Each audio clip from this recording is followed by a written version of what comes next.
लो मेरे प्यारे स्टूडेंट, क्या हाल चाल है। आज की इस वीडियो में हम देखेंगे निबंध लेखन। ठीक है, निबंध किस पे है? बेरोजगारी की समस्या पर निबंध। ये आपके बोर्ड एग्जाम के पेपर में बार बार आया हुआ है और ये जो निबंध है ये वेरी इंपॉर्टेंट निबंध है। ठीक है, वेरी इंपॉर्टेंट निबंध है। निबंध लिखने का सही तरीका क्या होता है? अगर आप क्लास 10th या 12th में हो तो वीडियो आपके लिए है। ये जो निबंध है महत्वपूर्ण निबंध है। ये दोनों बोर्ड परीक्षा में हर साल पूछे जाने वाला निबंध है। ठीक है, ये पूछेगा आपके बोर्ड एग्जाम में बेरोजगारी की समस्या और समाधान पर निबंध। टॉपर कैसे लिखते हैं निबंध? तो सभी लिख लेते हैं मेरे प्यारे बच्चों, लेकिन सबको पूरे के पूरे नंबर नहीं मिलते हैं। ठीक है, तो निबंध लिखने का जो सही तरीका होता है वो क्या होता है, आज की इस वीडियो में हम जानेंगे। ठीक है, ऐसे लिखने पर टीचर आपको खुश भी होगा, पूरा नंबर भी देगा और लिखने का जो सही तरीका होता है यही होता है। अगर आपके बोर्ड एग्जाम में 7 नंबर का निबंध आता है तो अगर आप ना ये वीडियो बिना देखे लिख दोगे निबंध तो 4 से 3 नंबर से ज्यादा नहीं मिलेगा, क्योंकि निबंध ही है ऐसी चीजें जहां पे नंबर कटते हैं। ठीक है, और यहीं पे हमें नंबर अपने बचाने हैं। अब हम बताएंगे कि टॉपर कैसे लिखते कि आपका एक भी नंबर नहीं कटेगा। ठीक है, मैं खुद कॉपी चेक करता हूं और अब मैं आपको जो बच्चे पढ़ते वो जानते होंगे कि लिखने का जो सही तरीका होता है वो क्या होता है, आज की इस वीडियो में बताऊंगा। इस तरीके से लिख कर आना, आपका एक भी नंबर नहीं कटेगा।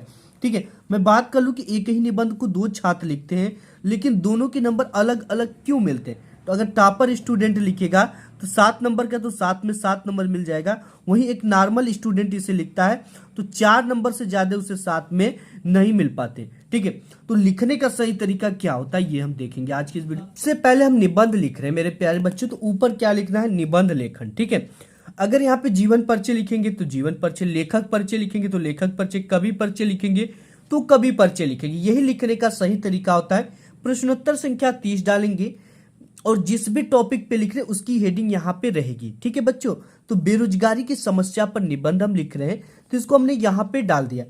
अब हमें डालने के बाद हमें सबसे पहले हेडिंग रूपरेखा डालनी होती है। ठीक है, देखो यहाँ पे हमने रूपरेखा डाला तो देखो यहाँ पे पहला प्रस्तावना, बेरोजगारी का अर्थ, बेरोजगारी का कारण, बेरोजगारी को रोकने का उपाय, उपसंहार। यानी कि टीचर आपको ये समझ जाएगा कि बच्चे ने पूरे हेडिंग को लिया है। ठीक है, पूरे टॉपिक को इस पूरे निबंध में कवर किया है और यही की चीजें को देखकर आपको पूरा का पूरा नंबर दे देगा। ठीक है, तो सबसे पहली हेडिंग हमारी क्या है बच्चों?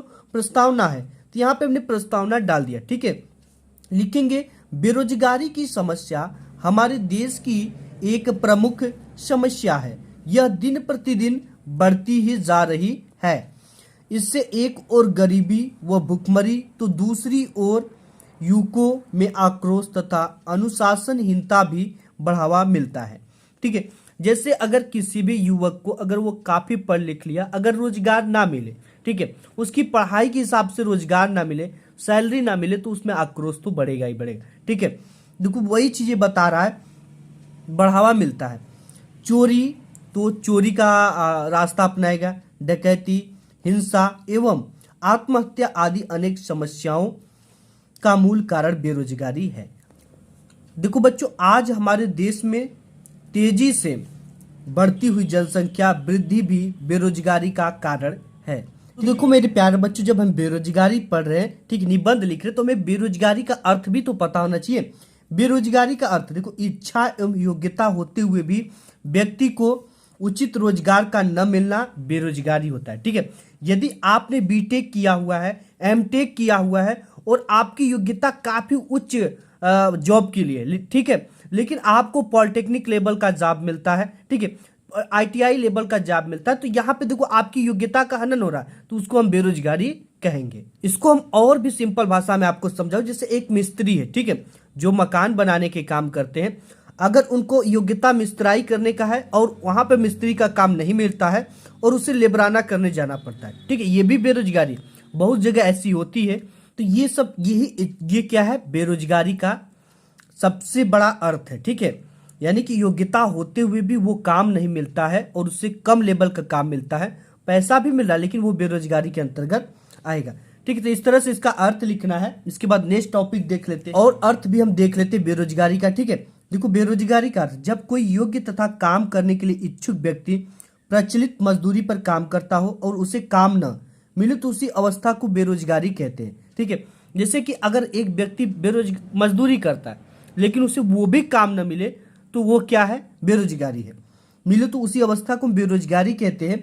बालक, वृद्ध, अक्षम एवं अपंग व्यक्ति को बेरोजगारी की श्रेणी में नहीं रखा जा सकता क्योंकि वे काम करने के योग्य ही नहीं। ठीक है, जैसे कोई व्यक्ति विकलांग है, दिव्यांग है और बालक, ऐसे व्यक्तियों को हम बेरोजगारी के अंतर्गत नहीं रख सकते। ठीक है, जैसे आप अभी पढ़ाई कर रहे हो तो आप अभी बेरोजगार नहीं हो। ठीक है, आप अभी बेरोजगार नहीं, आप बालक के श्रेणी में आ गए।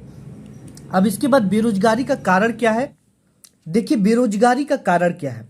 बेरोजगारी के कुछ प्रमुख कारण इस प्रकार है: जनसंख्या में तीव्र गति से वृद्धि, शिक्षा का अभाव, वैज्ञानिक उपकरणों का अधिक मात्रा में उपयोग, अनेक प्रकार की मशीनों का निर्माण, भारी संख्या में शरणार्थियों का आगमन, मानसून की अनियमितता, श्रम की मांग एवं पूर्ति में असंतुलन एवं सरकारी नौकरियों में कमी इत्यादि जो है ये बेरोजगारी के कारण है। ठीक है, नेक्स्ट देखते हैं। नेक्स्ट आपका है कि बेरोजगारी को रोकने का उपाय क्या हो सकता है। ठीक है, देखो, बेरोजगारी को दूर करने के निम्न तरीके को अपनाना चाहिए।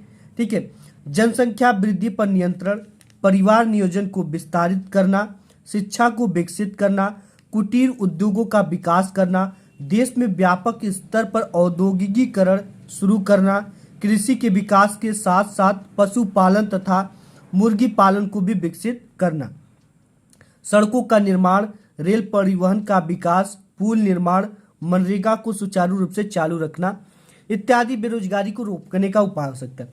ठीक है, जैसे गांव में ही क्या करें हम कि जो चीज़ें शहरों से आती है उसके गांव में एक मशीन बैठा दें। ठीक है, जैसे दोना हो गया, पत्थर हो गया इत्यादि, जैसे मोमबत्ती बनाने का कार्य हो गया, झाड़ू बनाने का कार्य हो गया, ये कुटीर उद्योग है। ठीक है, इससे क्या होगा कि गांव की महिलाओं को, गांव के पुरुषों को रोजगार मिलेगा। ठीक है, और जैसे किसान लोग हैं तो वो क्या कर ले, खेती के साथ साथ 4-5 भैंसों को पाल ले, जिससे कि दूध भी होगा, दूध भी बेचेंगे और भैंस के बच्चे भी बेचेंगे, इससे भी उनके खर्चे को चल सकता है। ठीक है, उपसंहार में क्या है, बेरोजगारी को दूर करने के लिए हमें एकजुट होकर प्रयास करना चाहिए एवं कम दरों पर काम नहीं करना चाहिए। ठीक है, ये नहीं कि अगर मिस्त्री है तो एक मिस्त्री को इंसान ले जा रहा है 500 रुपये में उसकी कीमत है, तो वहाँ पे अत्यधिक मिस्त्री है तो ऐसे में कोई मिस्त्री 300 में ही चला जाएगा, 350 में चला जाएगा। ऐसे दूसरे मिस्त्री का ना, जो योग्य मिस्त्री है उनका रेट बिगड़ता है, तो इस चीज़ को नहीं करना चाहिए। ठीक है, हमें स्वयं को छोटा धंधा शुरू करके लोगों को रोजगार देना चाहिए तथा बहुत ही जरूरत पड़ने पर मशीनों का उपयोग करना चाहिए, ज़्यादा से ज़्यादा मजदूरों को रोजगार देना चाहिए। ठीक है, तो ऐसे ना हम क्या कर सकते, बेरोजगारी को दूर कर सकते। तो इस तरह से आप निबंध लिख कर आओगे तो एक बच्चे की कॉपी है, तो कुछ इसे 7 नंबर का है ना उसके पेपर में, तो 7 नंबर पूरा मिला है, तो ऐसे आपका एक भी नंबर नहीं कटेगा। आज की इस वीडियो में बस इतना ही, मिलूंगा नेक्स्ट वीडियो में, तब तक के लिए धन्यवाद।